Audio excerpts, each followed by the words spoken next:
For most of the 20th century, cosmologists had a number. The number was incomprehensible, not just large, but categorically beyond human intuition. It was the estimated timeline to the heat death of the universe, the point at which entropy has increased to its maximum value. Stars have all burned out, black holes have all evaporated, and the cosmos has reached a cold, dark, uniform state from which nothing further can happen. The number was approximately 10 to the power of 106 years. Written out, a 1 followed by 106 zeros.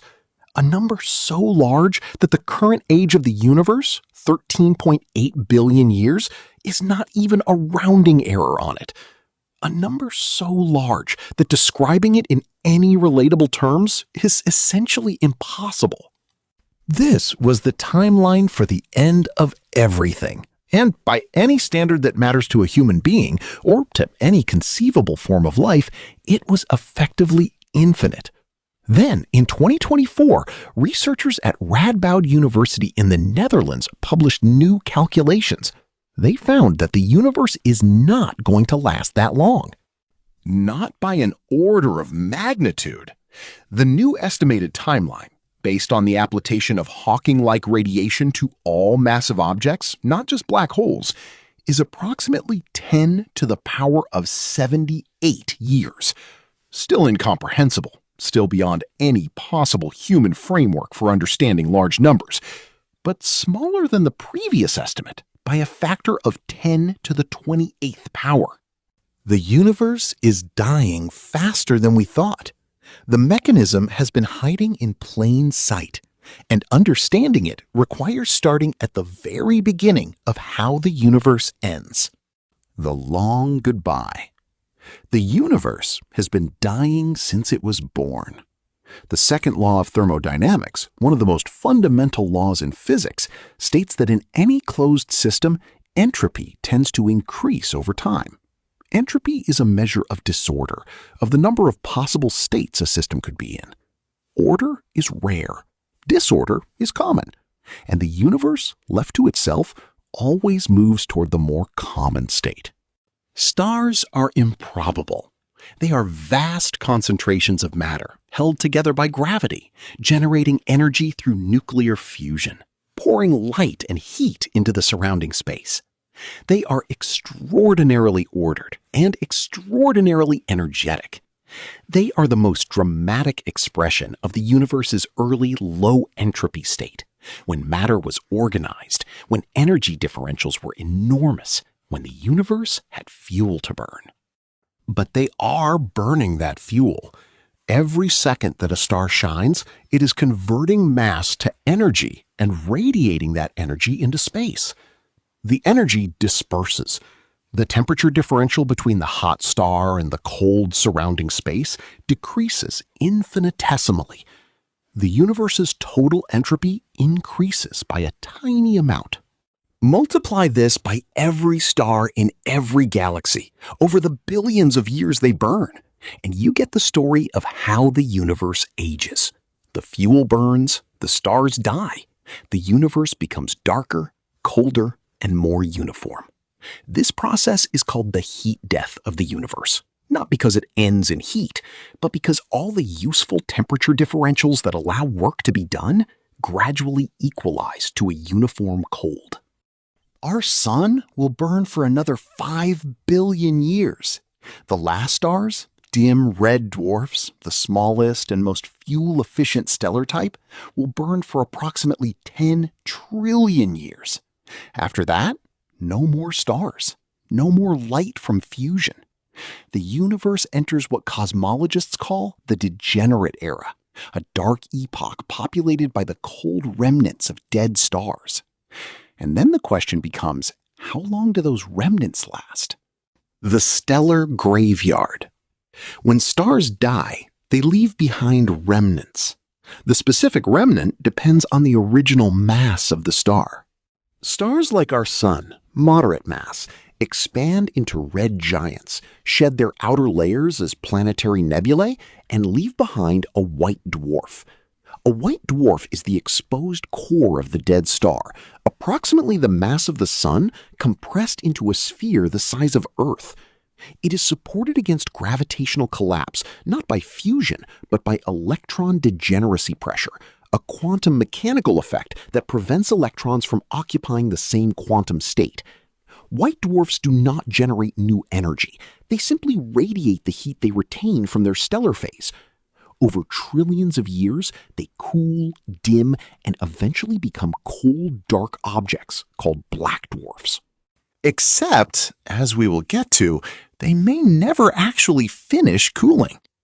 Stars more massive than the Sun, like Betelgeuse, explode as supernovae and leave behind neutron stars or black holes. Neutron stars are even more extreme than white dwarfs. The mass of the Sun compressed into a sphere approximately 20 kilometers across, supported by neutron degeneracy pressure.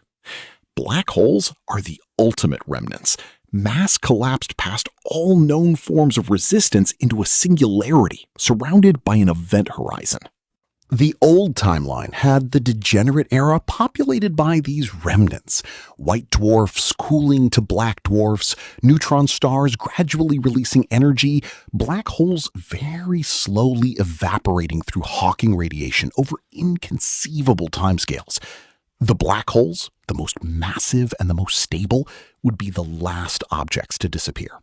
Stellar mass black holes would evaporate in approximately 10 to the 67th years.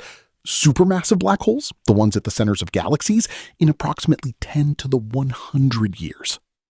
After the last black hole evaporated, nothing. Just a diffuse gas of particles at essentially zero temperature in an effectively infinite, dark, cold universe. This was the picture. And white dwarfs, slowly cooling, eventually becoming inert black dwarfs, were not even the most interesting part of the story. They were just background, patient, passive objects waiting out the universal finale. The new research changes that picture entirely. What Hawking predicted. In 1974, Stephen Hawking made one of the most remarkable theoretical predictions in the history of physics. Hawking combined quantum mechanics with general relativity, two theories that are notoriously difficult to reconcile, and showed that black holes are not completely black. They emit radiation. The mechanism involves virtual particle pairs. Quantum mechanics allows particles and their antiparticles to spontaneously appear from nothing at any point in space, as long as they annihilate each other again within the time permitted by the Heisenberg uncertainty principle.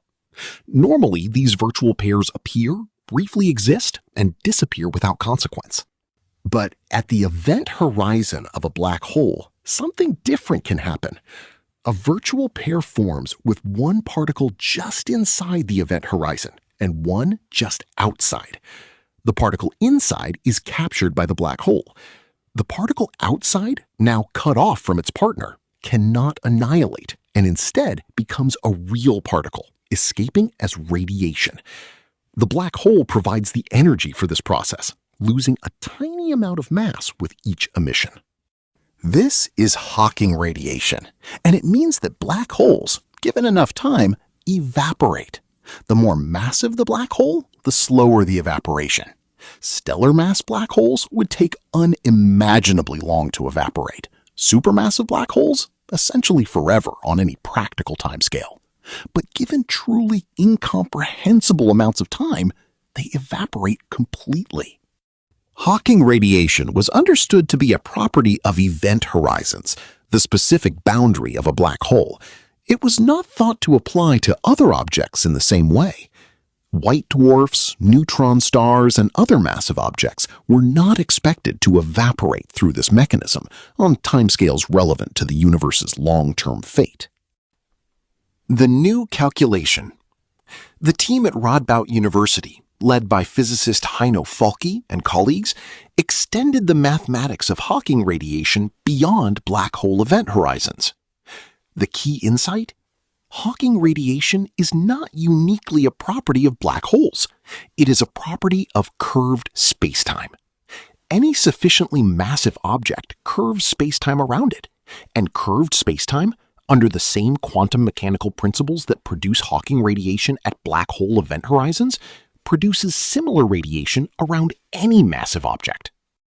The effect for ordinary objects is negligible, far too small to measure with any conceivable instrument.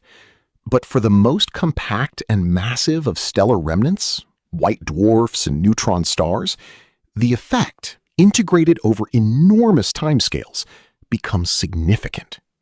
Their calculation for the evaporation time of a white dwarf, approximately 10 to the 78th years. This is shorter than the previous estimate for the lifetime of stellar mass black holes by a factor of approximately 10 to the 11th. White dwarfs, which are far more numerous than black holes, evaporate faster than black holes through this mechanism. And neutron stars, more massive and more compact than white dwarfs, producing stronger space-time curvature, evaporate even faster, approximately 10 to the 68th years. The implication? The objects we thought would passively cool and persist through the degenerate era are themselves evaporating. The universe's graveyard is not static. It is actively dissolving. The timeline to the final state, the true heat death, is approximately 10 to the 78th years rather than 10 to the 106th. Still incomprehensible, still effectively infinite to any human cognition. But the revision tells us something important. Our models of the universe's long-term fate were significantly wrong. The universe is more fragile than we assumed. Nothing persists forever. Not black holes, not neutron stars, not even the cold, dark remnants of dead white dwarfs. Everything evaporates. The numbers that do not matter and the ones that do. Here is the honest reckoning with these timescales. 10 to the 78th years, 10 to the 106th years. Both of these numbers are so far beyond any conceivable framework for human experience that the difference between them, an order of magnitude of 10 to the 28th, is also beyond any conceivable human framework. The current age of the universe is approximately 10 to the 10th years. The difference between the old and new estimates for heat death is 10 to the 28th times the current age of the universe. The revision is not something that changes anything about any form of life that could ever exist. By the time either number becomes relevant, nothing we could recognize as life, nothing we could recognize as matter in any organized form will exist. So why does the revision matter? It matters because science is not primarily about practical consequences. It is about understanding reality accurately. Our model of the universe's long-term fate was wrong by a significant factor. The mechanism we missed, Hawking-like radiation from curved spacetime, is a fundamental physical process that our previous models failed to fully account for. The correction improves our understanding of how the universe works at the most fundamental level. It also matters because of what it reveals. The universe has no permanent structures, not black holes, not neutron stars, not white dwarfs. On sufficient timescales, everything that exists, every structure that gravity and quantum mechanics can produce, eventually dissolves into diffuse radiation, and ultimately into nothing distinguishable from the surrounding void. The universe is not building toward anything. It is unwinding from its initial low entropy state with the same inexorable patience with which it has always unwound, just somewhat faster than we calculated. The luminous phase. The timescales of the universe's death are incomprehensible. But here is a timescale that is not. The stelliferous era, the period during which stars exist and burn, during which light is produced through fusion, during which the universe has the energy differentials that allow life to exist, lasts approximately 10 to the 14th years. 100 trillion years. The current age of the universe is 13.8 billion years, approximately 10 to the 10th years. We are roughly 10 to the 10th divided by 10 to the 14th, 1/10,000th of the way through the luminous phase of the universe. We are early, very early. The universe's burning phase has barely begun. After the last red dwarf star burns out, in 100 trillion years, no more stars will form. No more fusion, no more starlight. The universe will be dark, populated only by the remnants we have discussed, slowly cooling, slowly evaporating, trending toward the final state over timescales so vast they resist description. We are alive now, in the luminous phase, in the only period when stars shine and light exists and temperature differentials are enormous and complexity can be maintained and life is possible. The dark eras, the degenerate era, the black hole era, the dark era after even the black holes are gone, are coming. They are incomprehensibly far away, but they are coming, and they will last incomprehensibly longer than the luminous phase we are in. We are living in the brief, extraordinary, improbable bright moment of the universe's history, the moment when it burns, the moment when it is possible to look up and see light coming from distant objects and wonder what they are.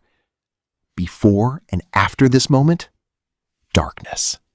The event we are inside. Take a breath. The universe is dying. This is not a metaphor. It is the literal thermodynamic measured reality of a closed system trending toward maximum entropy. The stars are burning their fuel. The expansion is accelerating. The cold, dark end is approaching, slowly across timescales that make the age of the universe look like a blink, but approaching. And we are here, now, in the brief luminous phase. Not before it. There was no life possible before stars. Not after it. There will be no life possible after stars. Now, during it, looking up at a sky full of burning stellar engines, asking what they are, building instruments to measure how long they will last, calculating the timeline to a darkness so complete and so final that nothing we know will survive it. The universe did not plan the luminous phase for us.